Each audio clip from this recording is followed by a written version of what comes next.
Минатата година Кочанската локална самоуправа продала вкупно 93 градежни парцели што се наоѓале на државно земјиште, а биле за изградба на објекти со различна намена. Тоа е за 25% помалку од 2012-та, иако скоро ист е бројот на објавени огласи за продажба. И покрај ваквото намалување, општината и понатаму е најуспешна во источниот регион по бројот на оттугени градежни парцели и наплатени финансиски средства. Од вкупно понудените, продадени се близу 75%, односно во просек по околу 9 градежни парцели по објава.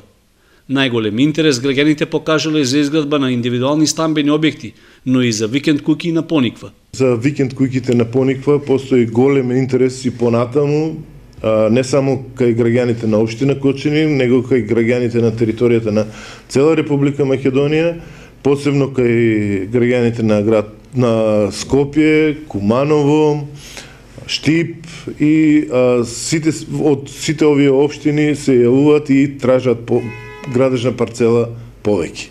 Помалиот број оттугени парцели се оправдува со паузирањето во продажбата поради локалните избори минатата пролет.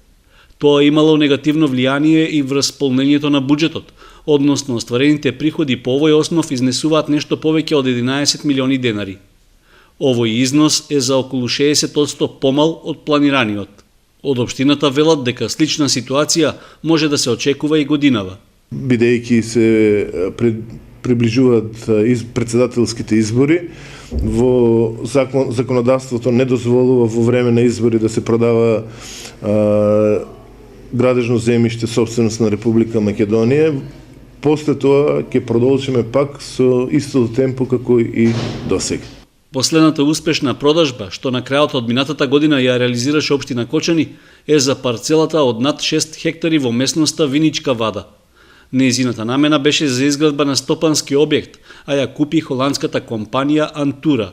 Само од продажбата на оваа парцела во буџетот на локалната самоуправа влегоа околу 4 милиони денари.